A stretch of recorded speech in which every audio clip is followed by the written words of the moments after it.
ஆனா எடப்பாடி பழனிசாமி முன்னாடி பிஜேபிட்ட இருக்கும் போது கூட்டணி கட்சியில இருக்கும் போது நீங்க தான் சொன்னீங்க அந்த சிறுபான்மை ஓட்டுனாலதான் அவங்க தோல்வி விட்டுறது அவங்க ஓட்டு எதிர்ப்பு அப்படின்னு.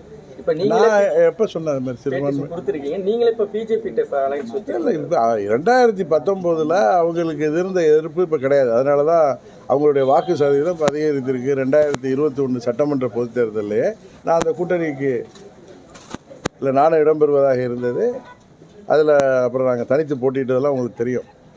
முன்பு இருந்த எதிர்ப்பு தமிழ்நாட்டில் பிஜேபிக்கு அவர்கள் மீது சுமத்தப்பட்ட அந்த பழி எல்லாத்தையும் தாண்டி இப்பொழுது பிஜேபி மேலேயோ பிரதமர் மோடி அவர்கள் மீதோ அந்த எதிர்ப்பு இல்லை என்பது எல்லாருக்கும் தெரியும். அதனால தான் அவங்க 11% மேலே அவங்க வாக்கு சதவீதம் பெற்றிருக்காங்க.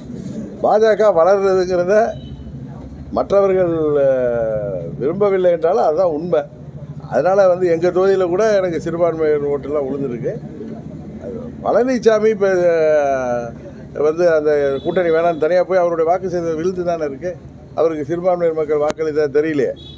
அவர் எஸ்டிபியோட கூட்டணி வச்சுருந்தார், அவருக்கு வாக்கு வரவில்லையே. இப்போ அண்ணன் ஜெயக்குமார் என்ன சொல்லுவார், நான் 25 வருடங்களாக ராஜா போல் இருந்தேன், நான் தோல்வி விட்டுறேன்னு. இன்றைக்கி அவர் பையன் பிஜேபி கூட்டணி தான் இல்லையே. இன்றைக்கி 3வது இடத்துல டெபாசிட் தானே காலியாக இருக்கார்.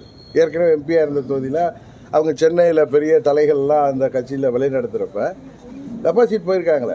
தேனியில் டெபாசிட் போயிருக்காங்களே. ராமநாதபுரத்தில் புதிய சின்னத்தில் அண்ணன் பன்னீர்செல்வம் போட்டிகிட்ட போய் அங்கேயும் டெபாசிட் போயிருக்கேன்.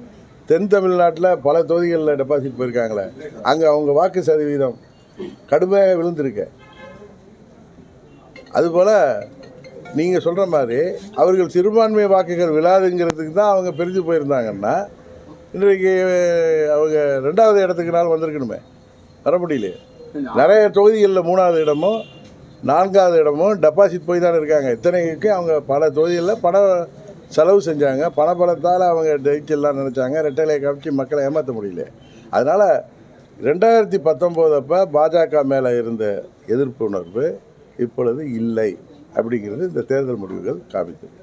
தேசிய ஜனநாயக கூட்டணி எங்கள் கூட்டணியில் உள்ளவர்கள் எல்லாம் ஒற்றுமையான தலைவர்கள். நாங்கள் ஒற்றுமையாக இருந்து இன்னும் எங்களது கூட்டணியை பலப்படுத்தி மாபெரும் வெற்றி பெறுவோம். அதிமுகவில் இன்றைக்கு உள்ள தொண்டர்கள் உண்மை நிலையை உணர்ந்து தங்களை தாங்களே ஏமாற்றிக் கொள்ளாமல் அந்த இயக்கம் மீண்டும் பலம் பெறுவதற்கு எதுவோ அதை அவர்கள் முன்னெடுத்து செய்ய வேண்டும். மற்றவர்கள் முன்னெடுப்பது மகிழ்ச்சி. அதே நேரத்தில் அந்த தொண்டர்கள் அதை புரிந்து கொண்டு முன்னெடுத்தால்தான் அந்த முயற்சி வெற்றி பெறும். சின்னம் முக்கியம் இல்லை, சின்னமாக தான் இருந்தால் அதிமுக காப்பாற்ற முடியும் அப்படிங்கிற மாதிரி எங்கள் பற்றின ஒரு போஸ்ட் இருந்து, அதுக்கு உங்களுடைய பார்வை எப்படி இருக்கு? ஊடகத்தின் பார்வை தான் முக்கியம் தவிர தனிநபரான டிடி விஜயனுடைய பார்வையெல்லாம் அது முக்கியம் இல்லை. இதெல்லாம் தொண்டர்களும் தமிழ்நாட்டு மக்களும் தான். நாடாளுமன்ற தேர்தலில் அதிமுகவோட அமமுக இணையத்துக்கு வாய்ப்பு இருக்கு. இது மாதிரி ஹைப்போதெட்டிக்கல் கொஸ்டினுக்குலாம் ஆன்சர் பண்ண முடியும். நாடாளுமன்ற தேர்தலில் வெற்றி வாய்ப்பை தவற விட்டுருக்கீங்க. இதில் நீங்கள் பலமாக என்ன கருதுறீங்க, பலகீனம் என்ன கருதுறீங்க?